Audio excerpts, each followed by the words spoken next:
Ladies and gentlemen, welcome back to Gaming with me, Tony Mo, and we are here today continuing my State of the Titans discussion. Today we're rocking and rolling with the Titan that I once called a multi-kill legend. That, of course, is the Titan they call Legion.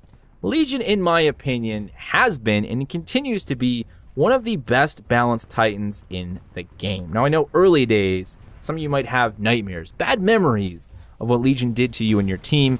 But a lot of that just boiled down to people not really understanding how to play most of the Titans early on. So people picked up Titans like Legion, and they would just go to town. They would just farm players who were still understanding the fundamentals of the different Titans. I mean, hell, there was a point in time like a month or two after launch, right around when I made my guide, where people thought Ion was garbage. People weren't even playing Ion. They weren't even using her Vortex Shield to counter Legion. The landscape of Titanfall 2 multiplayer, both on the pilot side and the Titan side, was still being shaped by the understanding and the lack of understanding of the players within the community.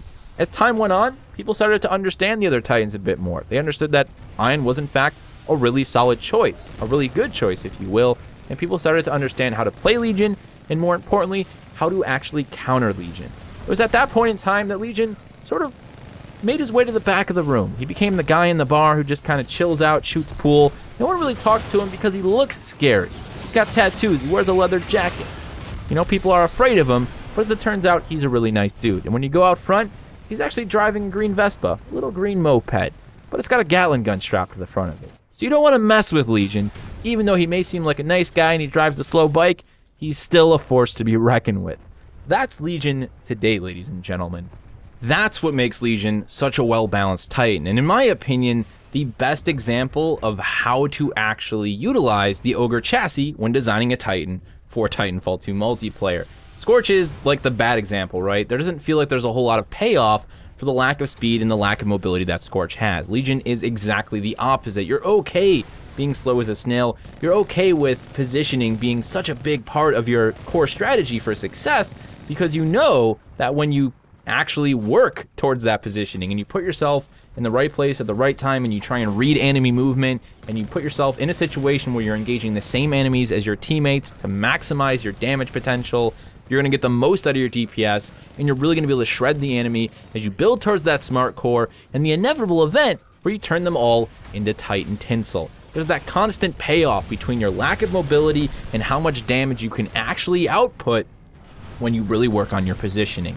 That's the heart of Legion, right? He's about great positioning, knowing where to be, trying to predict enemy movement so you can have it all set up and then have it all pay off. That's what makes him such a fun Titan, in my opinion. It's all about the setup, right? Titans that require setup, that require nuance, that have little tiny things that you can learn to get the most out of them. Those are the Titans that make me smile.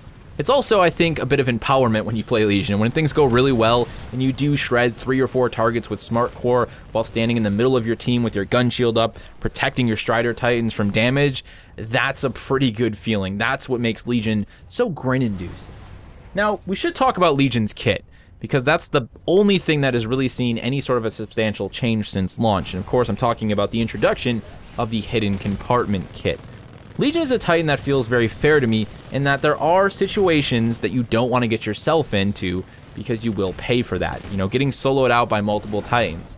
Yeah, you may be able to do some damage before you die, but you're not going to be able to 1v3. You're not going to be able to 1v2 two Ronins if you don't play very intelligently. It never feels like you're going to be punished for any ability or any lack of abilities that Legion has, but you do know exactly, it's very clear-cut what you can do and what you can't do. The introduction of Hidden Compartment was sort of like, it was like Respawn giving us an extra tool set and saying, listen, we understand that right now you're maybe at too big of a disadvantage when it comes to close quarters engagements. We want to give you something that's going to help you deal with Ronins, that's going to help you deal with aggressive Titans looking to cause melee and close quarters damage. Here's Hidden Compartment. You now have 2 power shots, right? So now you can turn and you can play that waiting game with that Ronin who's trying to do that dance with you. He's got sword block up. Rather than dumping all of your rounds into sword block, you just wait him out. You wait him out, you have your Gatling gun spun up, you're waiting. As soon as he goes to shoot you, as soon as he goes to melee you, you pop that gun shield, you dump those power shots, and you shred that Strider chassis. Now again, A good Ronin could still maybe outplay Legion, but I feel like it would actually be a hell of a duel as long as you are running Hidden Compartment. That has become my go-to kit when I know I'm going to deal with multiple Ronins or when I know I'm going to deal with a really good Ronin. It's probably one of the best kits in the game, if we're honest, in terms of just increasing your damage output.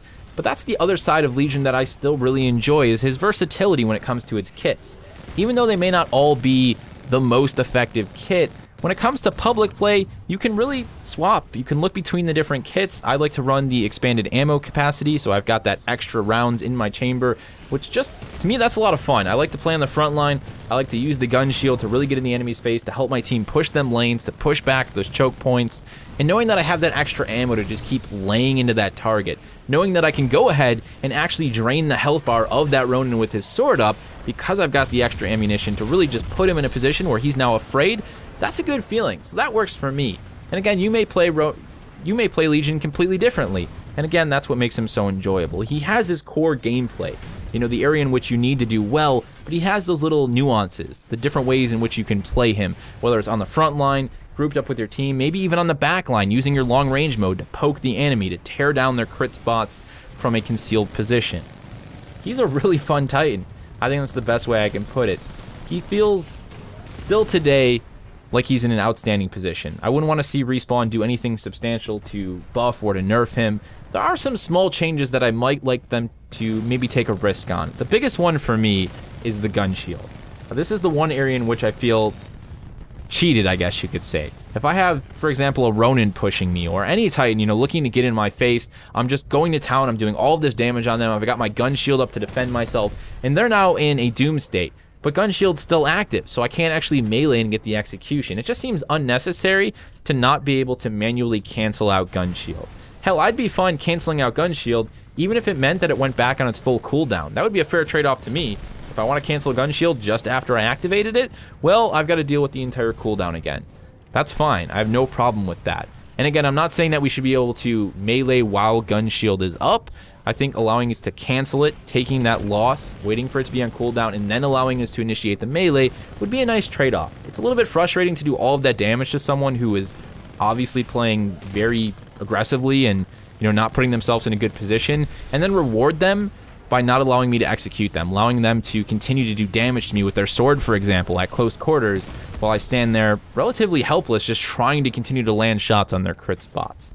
It's just something I like to see them consider changing going forward. The last thing I'd like to talk about with Legion is sort of a personal theory craft of mine. Right now, Legion uses his mode switch to swap between CQC and long range mode, right? It's sort of an event, you have to toggle it. It is that kind of cumbersome thing to do in the middle of combat, but that's the point of it, right? It's part of understanding how to play Legion. It's a part of getting in good positioning that we talked about earlier. You have to decide which mode is going to work best for the engagement that lies ahead. So what if we had a kit that allowed that to become a passive ability, where ADSing no longer just spun up the barrel, it actually activated long range mode while also spinning up the barrel. That would mean that you wouldn't actually be able to spin up the barrel in CQC as sort of a trade-off, so you'd have to instantly fire and slow down. You wouldn't be able to prepare to spin up in close quarters. That would be maybe sort of the trade-off. I don't know if that would be enough of a trade-off for a kit like that to work. Maybe it would be too powerful. But honestly, I like the idea of that. I like the potential to increase my versatility when going from one engagement to the next and allowing me to do it more rapidly. Even mid-engagement, you have those situations where a target starts to push themselves away from the fight to retreat. You know, maybe you're dealing with a Ronin, for example. He gets really close to you, you power shot him, he's got like no health, but then he manages to phase out of existence. Now, a lot of people would say, well, that's the point, Tony. He's supposed to be able to escape. But I guess a part of me just wants to be able to quickly activate, you know, my long range mode and then just clean him up before he turns around the corner. So probably not something that would end up being too balanced. But when I think about Legion, it's the one thing that I think would be fun to see them mess around with. Probably not going to happen, but again, just some personal theory crafting for the sake of fun. If you guys have any fun little ideas you've thought about with Legion, more importantly, though, I would like to hear your thoughts on the current state of Legion. What do you think about him? How do you feel about Legion in his current state? Let me know all of that and more down in the comment section below. Small pro tip for you guys right now too. Legion's actually a really great counter to overly aggressive Monarchs. So you're seeing all those Monarchs on the battlefield right now, and they're thinking they're, you know, the hottest thing since sliced bread, running around trying to steal your energy. Get a couple Legions on your team, get those gun shields going, get those smart cores built up, and show those butterflies how Legion does his damage. He's actually a pretty good counter, again, especially against overly aggressive Monarchs. It's going to be interesting, actually, to see how those two in a 1v1 meta sort of balance out long term. Something that Dino and I are going to be testing in the very near future. I wanted to actually leave you guys with that little surprise. Dino and I tomorrow are going to be recording our very first 1v1. This is more of an experimental thing that we wanted to do, so we want to get together and we want to mix and match all of the Titan combinations to see how they effectively go up against one another in a very raw 1v1 environment. We're going to be shooting the very first one tomorrow. I'm not going to tell you what Titans are going to be involved. I'll leave that as a surprise, but keep an eye out for that video in the coming days.